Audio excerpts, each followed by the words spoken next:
Assalamualaikum warahmatullahi wabarakatuh. Perkenalkan, nama saya Daniel Adila Wicaksono. Saya berasal dari kelas 2B. Di sini saya akan menjelaskan tugas UTS yang diberikan oleh dosen sebelumnya, yaitu mengenai yang pertama mengenai mesin diesel 2 tak. Sebelum ke mesin diesel 2 tak, saya akan menjelaskan apa itu mesin diesel.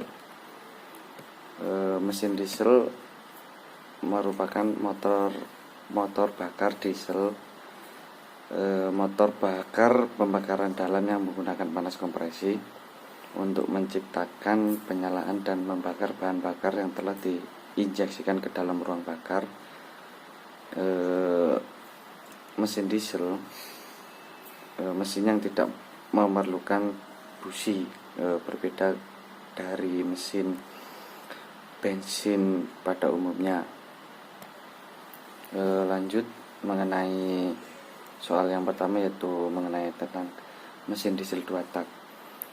Pengertian mesin diesel 2 tak yaitu mesin pembakaran dalam atau internal combustion engine yang hanya memiliki 2 langkah kerja dalam satu siklus mesin untuk membuat mesin bekerja secara berkesinambungan. Untuk prinsip kerja dari mesin diesel 2 tak yaitu dengan hanya menggunakan 2 langkah, di mana setiap langkah berlangsung selama setengah putaran engkol. Dengan kata lain, mesin diesel 2 tak menghasilkan satu siklus sempurna dengan hanya 1 putaran engkol. Lalu apa saja 2 langkah itu?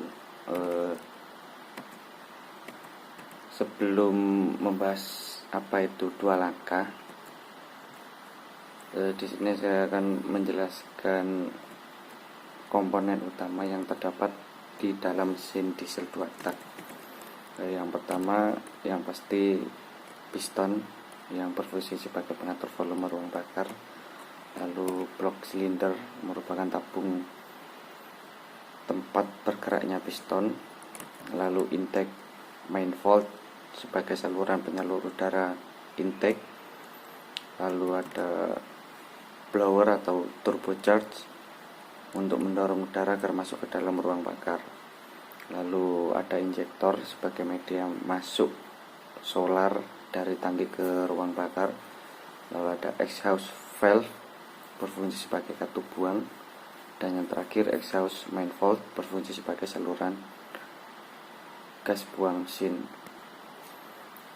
Lalu inilah gambaran dari mesin 2 tak.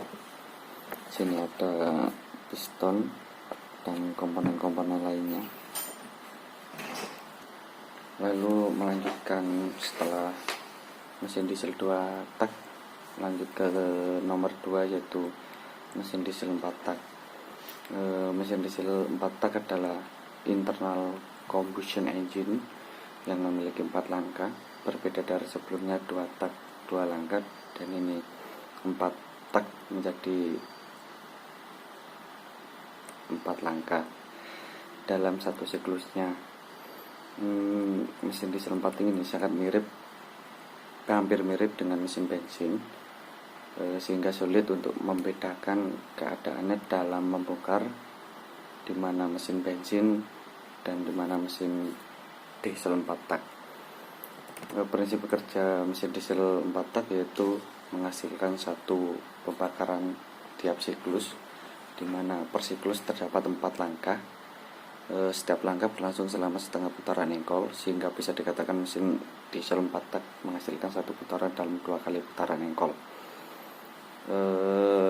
Lalu mengenai komponen-komponen mesin diesel 4 tak, yang pertama yang pasti adalah piston, lalu kepala silinder. Yang kedua, kepala silinder berfungsi untuk sebagai keluar masuknya sirkulasi udara, baik udara bersih maupun udara buang di dalam kepala silinder. Lalu blok silinder, bentuk blok silinder 4 tak tidak memiliki lubang intake seperti 2 tak. Lalu katup hisap berfungsi sebagai katup masuk udara ke ruang bakar. Lalu intake manifold, saluran udara bersih menuju ruang bakar. Lalu katup buang, posisi pakai katup buang gas sisa pembakaran. Lalu exhaust manifold, ada saluran gas buang ke knalpot, dan ada injektor. Lalu langkah kerja mesin diesel 4 tak memiliki 4 langkah, yaitu yang pertama langkah hisap. Langkah hisap berlangsung saat piston bergerak ke TMA, dari TMA ke TMB. Hal ini menyebabkan pembesaran volume saat langkah ini katup hisap terbuka, sehingga pembesaran volume ruang bakar akan menghisap udara yang bersih pada intake manifold. Lalu yang kedua langkah kompresi. Langkah kompresi berlangsung setelah langkah hisap, di mana piston bergerak ke TMB ke TMA, berbalik dari langkah yang pertama, sehingga pengecilan ruang bakar berimbas pada peningkatan suhu dan tekanan udara dalam ruang. Lalu yang ketiga langkah usaha. Langkah usaha terjadi di akhir langkah kompresi atau saat piston mencapai TMA. Pada titik ini volume ruang bakar menjadi sangat kecil, sehingga suhu dan tekanan udara ada pada posisi tinggi-tingginya. Lagi pula injektor menyemprotkan sejumlah solar ke dalam ruang bakar yang berisi dengan udara tekanan dan bersuhu tinggi. Hasilnya solar akan terbakar karena suhu udara melebihi titik nyala solar. Lalu yang terakhir, yang keempat, langkah buang. Langkah buang berlangsung seusai piston terkena ekspansi pembakaran atau piston mencapai TMB. Piston bergerak dari TMB ke TMA dengan katup buang terbuka. Gerakan piston ke atas atau pengecilan volume akan mendorong gas sisa pembakaran keluar dari dalam ruang bakar menuju exhaust manifold. Setelah piston mencapai TMA, katup buang tertutup, piston kembali bergerak ke TMB dan katup buang terbuka. Lalu siklus selanjutnya berlangsung sampai seterusnya. Lalu lanjut ke soal nomor 3 mengenai rasio kompresi.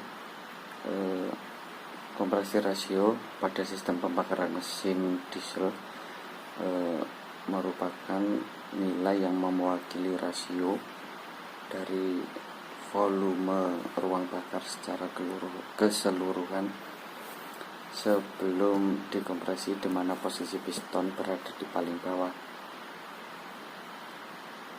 atau titik mati TMB dengan total volume saat udara telah dikompresi secara penuh, di mana piston berada di posisi titik mati atau TMA.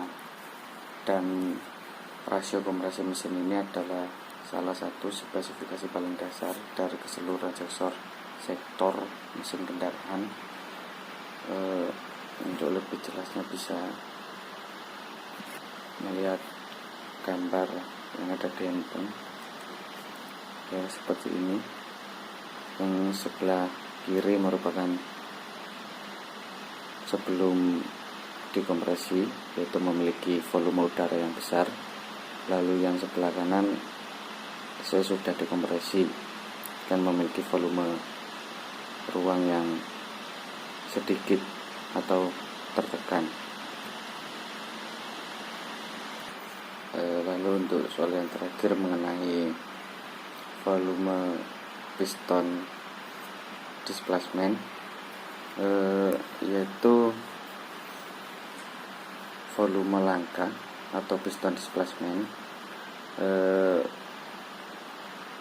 jumlah volume dari TMA dan TMB untuk mesin yang memiliki silinder lebih dari satu. atau dipakai istilah total displacement. Pada umumnya displacement piston makin besar menghasilkan output yang lebih besar pula, karena campuran udara dan bahan bakarnya semakin banyak. Lalu untuk mengenai gambar dari piston displacement, yaitu seperti ini.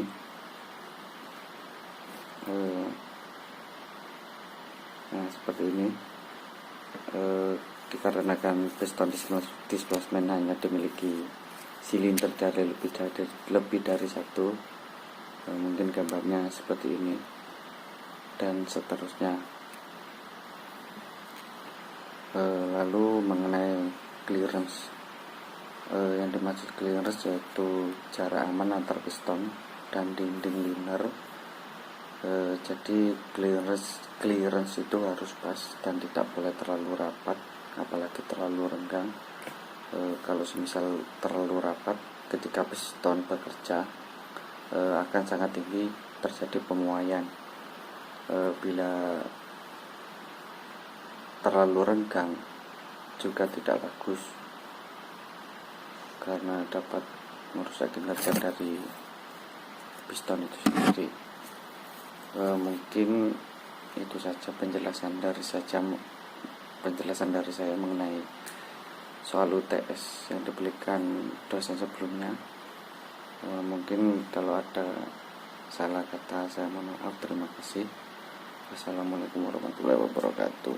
Selamat malam.